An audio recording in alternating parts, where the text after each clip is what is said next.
За хэвлэл мэдээллийн эрхчлөөний тухай хууль гэдэг дөрвөн залттай хууль анх 1998 онд батлагдсан байдаг. Тэгээ ер нь одоо эргээд харахтаа 1996-аас 2000 оны хооронд ажиллаж исэн улсын их хурл бол ардчилсан үндсэн хуулийн үзэл санаатай органик хуулиудыг нийцүүлэх чиглэлээр ер нь энэ шинэ нийгмийн үзэл санааг төлөвшүүлэх чиглэлээр маш их томоохон ажлуудыг бас хийж чадсан юм байна. Бас энэ ардчилсан тогтолцоог бэхжүүлэхэд том үйл хэрэг бүтээж чадсан юм байна гэсэн дүгнэлт хүрэж байна. Тэгээ ер нь бол альва зүйл чинь товч тодорхой байх тусмаа илүү хүчтэй үр дүнтэй байдаг гэдгийн үлгэрээр өнгөрсөн хугацаанд бараг 30 шахам жил энэ хуулинд бол улсын их хурл хүрч зүрхлээгүй. Яагад гэвэл хэвлэл мэдээллийн эрхчлөө бол Монголын ардчлалын амин сүнс. Тэгээ үе үед одоо ардчилт хайртай хүмүүс бол үүнийг ойлгож байсан. Хоёрын хооронд өөрчлөлт хийж эрсдлийг нэмэгдүүлж ийснээс энэ чигээр нь үлдээсэн дээр санагдчихсэн юм болов уу. Тэгэхээр бид бол маш тийм 7 хэмжиж нэг огтлох зарчмаар энэ асуудалд хандахгүй болохгүй гэдгийг бас сануулъя. За тэгээд харамсалтай нь сүүлийн жилүүдэд бол Монголын ардчил хямарч байна. Хэвлэл мэдээллийн эрхчлөө хумигдаж байна. Нэг талаас мэдээллийн урсгал нэмэгдсэн юм шиг хэрнээ нөгөө талаас мэдээллийн урсгал нь төсвөөс хамааралтай болсон.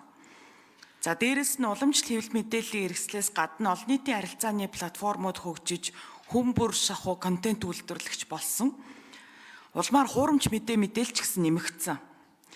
Сэтгүүлчдэд хэрэг нээх, сэтгүүлчдийг саатуулах, шоронд хийх тохиолдол ч бас олширсан байна.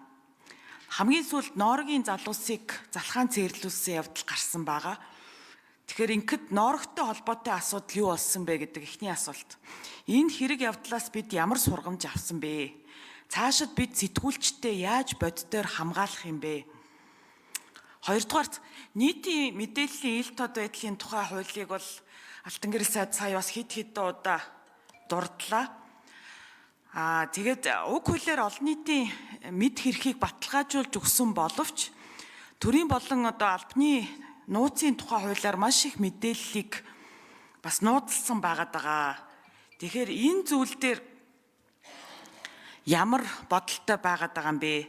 Хэдэн төрлийн мэдээллийг нууцлж байгаа вэ? Төрийн болон албаны нууцыг цөөлөх талаар ер нь салбарын яам ямар арга хэмжээ авч байна? Энэ дээр засгийн газрын бодлого яаж явж байна гэдэг асуулт байна. Нүүрсний аптекийн гэрээнүүдэд хүртэл бид нар нууцлцсан явсан шүү дээ нэг хэсэг. За 3 дугаар асуулт. Засгийн газар төрийн байгууллагууд Монгол Улсын хамгийн том зар сурталчилгаа худалдаа авагч болцсон талаараас гişүүд дурдж байна.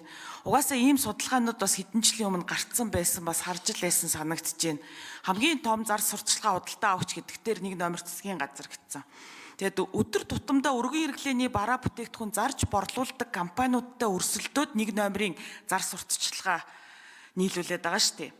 Тэгэхээр бол одоо засгийн газарт бол яг энэ чиглэлийн нарийн мэдээл байхгүй юм байна гэж сая сайдын хариултаас ойлголоо. Уул нь нэгэнт засгийн газраас судалгаануудаа хийгээд энэ хуулийн төсөл өргөн барьж байгаа бол сангийн яамнасаа бас мэдээллүүдээ аваад энэ бүх бас тоо мэдээллүүдээ нэгтгэвэл бас сайн байгаад байна. Сангийн яамн дээр бол одоо бас холбогд мэдээллүүд байж л ах хэвээр. За тэгээд энэ үүнтэй холбоотойгоор энэ хуулийн төслийн 6-гийн 7-д төсвийн зарцуулалттай холбоотой их сонин заалт ороод ирсэн байх юм. Үүнийгээ бас тайлбарлаж өгнө гэж хүсье. Хэвлэл мэдээллийн үйлчилгээ авахд холбогдох төсөв. За оюун сайхны Алтан гэрэл сайд хариулт өгье. За 1998 оны хууль бол маш сайн үүрэг гүйцэтгэсэн 96-аас 2000 оны парламентын баталсан маш сайн хуулиудын нэг гэдгийг бол эргэлзээг хүлээн зөвшөөрнө. Энэ бол маш дэвшилттэй хууль байсан. Тэгэхдээ тодорхой бол үр дүнтэй гэдэг сая жаргалан гишүүн хэлж байгаа зарчим эрх зүйн харилцааг зохицуулах гэж байгаа. Нэг ялангуяа хамгаалах гэж байгаа бол ийм зарчим огт үйлчлэхгүй. Энэ буруу ойлголт. Бид нар хэрвээ нийгмийн харилцааг хамгаалах гэж байгаа бол нэг ялангуяа үзэл бодлоо илэрхийлэх хэвлэл мэдээллийн байгууллагын өөрсдийн явуулах үйл ажиллагааг бид нар хүний эрхийг хангах чиглэлээр өөрчлөх гэж байгаа бол харин ч бид нар аль хэсгийг яаж хамгаалах уу гэдгээ зохицуулж явна. За тэгээд үнэхээр 98 оны хууль маань энэ олон жилийн дараа бол үүргээ гүйцэтгэж чадахгүй байгаа нь сая манай жаргалан гишүүн өөрийнх нь ярианд гарч байгаа энэ Монголын арчил хямарчин, хуурамч мэдээлэл гарч ийн гэдэг ч юм уу. Энэ бүх үр дүнгуудээр өнөөдөр үүсэж байгаа тэр сэтгүүлч нар байцаагдж байгаа энэ үйл ажиллагаанд ч ихсэн харагдаж байгаа баг. Тэгэхээр бид нар энэ орон зайг тэр хэвлэлийн эрхчлөөнд халдаад байгаа тэр хэсэг, хэвлэлийн эрх зөрчигдөд байгаа тэр орон зайг хамгаалахын үүднээс л энэ төслийг боловсруулсан. За тэр Норвег сайттай холбоотой асуудал юу болсон бэ гэж. Энэ асуудал хэрэг мөрдөн байцаалтын үйл ажиллагаа шалгагдаад ингээд үргэлжлээд явж байгаа.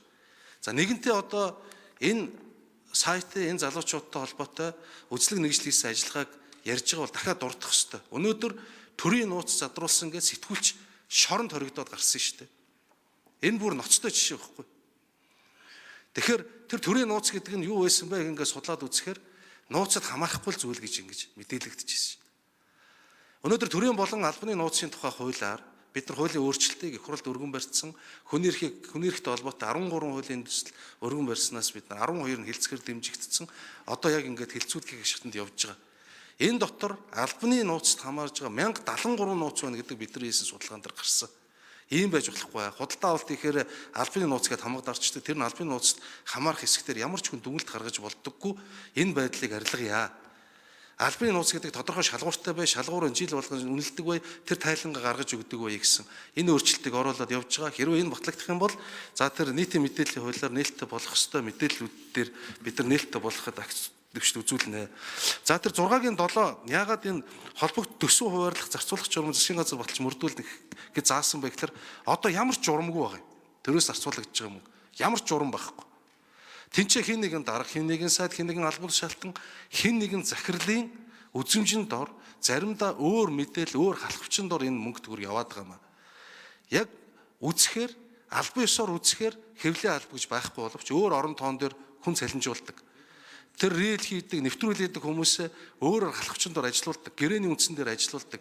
Ийм олон зүйлийг нууцчаад байгаа учраас энийг ил тод болгоё л гэдэг зорилго.